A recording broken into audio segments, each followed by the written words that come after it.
Hello friends, स्वागत आहे तुमचं जीटी इंजिनिअरिंग अकॅडमी या युट्यूब चॅनलवर. मी गोकुळ टिकाळे आणि आज आपण इंजिनिअरिंग ग्राफिक्स त्यामध्ये कोणकोणते युनिट्स आहेत, तुमचा क्वेश्चन पेपर पॅटर्न कसा असणार आहे, कोणत्या युनिटला किती मार्क्स वेटेज आहे, तर याबद्दल पूर्ण डिटेल हा व्हिडिओ असणार आहे. जर चॅनलवर नवीन असताल तर चॅनलला नक्कीच सबस्क्राईब करा, लगेच सबस्क्राईब करा, कारण की या चॅनलवर तुम्हाला engineering mathematics 1, graphics, basic electrical engineering, engineering mechanics या सर्व पेपरचे पीवायक्यू सोल्युशन भेटणार आहे. ऑलरेडी मेकॅनिक्स आणि मॅथमॅटिक्स 2 चे पीवायक्यू सोल्युशन अपलोड केलेले आहेत, तुम्ही ते पण पाहू शकता. जर त्यासोबतच लाईव्ह ऑनलाईन क्लासेस आणि ऑफलाईन क्लासेस स्टार्ट होणार आहेत 23 सप्टेंबर पासून, म्हणजे 2 दिवसानंतर.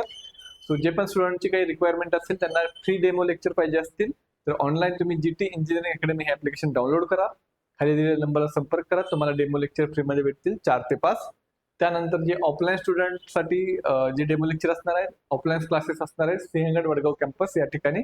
सो खाली दिलेल्या नंबरला मेसेज करून तर तुमची काही रिक्वायरमेंट असेल तर नक्कीच तुम्ही कॉन्टॅक्ट करू शकता. सो आपण व्हिडिओला स्टार्ट करूयात. काय सांगितलेलं आहे बघा, ग्राफिक्स मध्ये टोटल तुमचा 70 मार्क्सचा काय असणार आहे, पेपर असणार आहे. तर 70 मार्क मध्ये टोटल 5 युनिट आहे.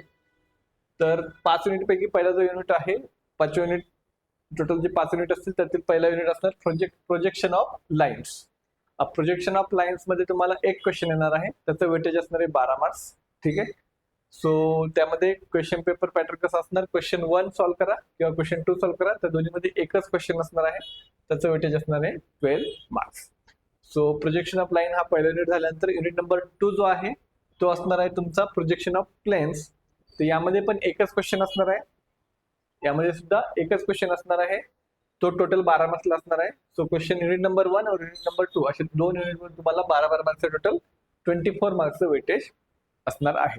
त्यानंतर युनिट नंबर 3 जो की पूर्ण ग्राफिक्स मध्ये सगळ्यात इझी युनिट आहे, सगळ्यात सोपा युनिट आहे, तो म्हणजे इंजिनिअरिंग कर्व्स अँड डीएलएस. आता डीएलएस काय असतो, डीएलएस म्हणजे डेव्हलपमेंट ऑफ लॅटरल सरफेस. तर बेसिकली याच्यामध्ये 2 पार्ट आहेत. पहिला पार्ट आहे इंजिनिअरिंग कर्व. इंजिनिअरिंग कर्व मध्ये एक क्वेश्चन राहणार.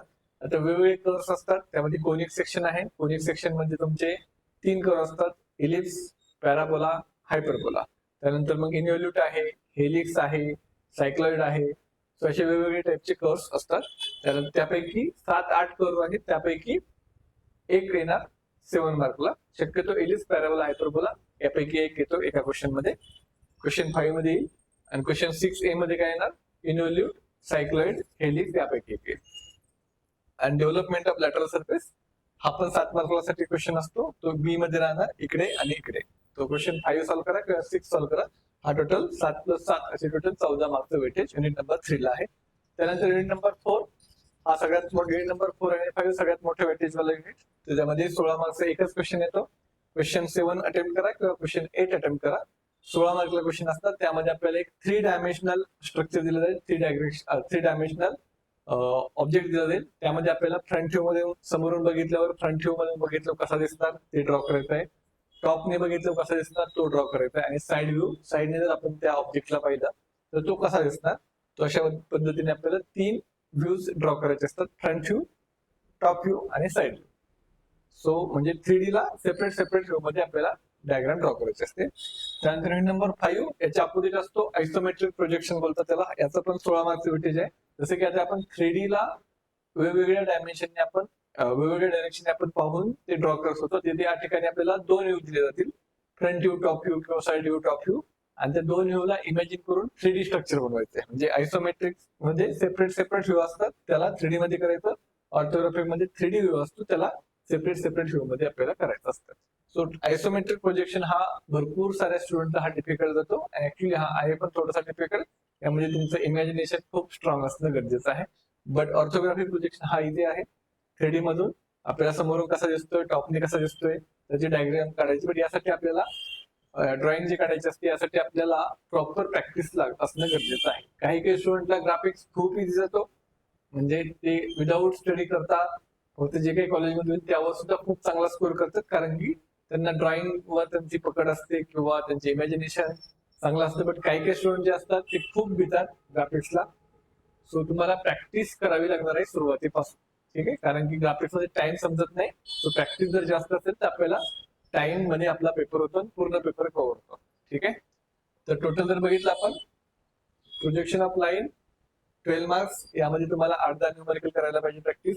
प्रोजेक्शन ऑफ प्लेन मध्ये पण. त्यानंतर इंजिनिअरिंग मध्ये 8 कोर्स आहेत. ठीक आहे. त्यापैकी इलिप्स, पॅराबोला, हायपरबोला हे 3 शुअर शॉट तुम्हाला प्रॉपरली आलेच पाहिजे. ते 3 आले तर बाकीचे 4 जे आहेत ते थोडेफार एकदा प्रॅक्टिस केली तरी पण चालेल. त्यानंतर डेव्हलपमेंट ऑफ लॅटरल सरफेस हा 7 मार्कला राहील. ऑर्थोग्राफिक प्रोजेक्शन आणि आयसोमेट्रिक प्रोजेक्शन असा हा टोटल असणार आहे. सो इंजिनिअरिंग ग्राफिक्सचा त्यासोबत बाकीचे जे सब्जेक्ट आहेत इंजिनिअरिंगचे त्याचे कोर्सेस ऑलरेडी रेकॉर्ड केलेले आहेत. त्याचे लाईव्ह लेक्चर्स पण स्टार्ट होणार आहेत. सो जे कोणी इंटरेस्टेड असेल त्यांनी डिस्क्रिप्शन बॉक्समध्ये लिंक दिलेली ऍप्लिकेशनची, तुम्ही नक्की डाउनलोड करा, डेमो लेक्चर पहा, आवडले तर पुढे कंटिन्यू करा, नाहीतर इट्स ओके. सो भेटूयात नेक्स्ट व्हिडिओमध्ये. Thank you so much.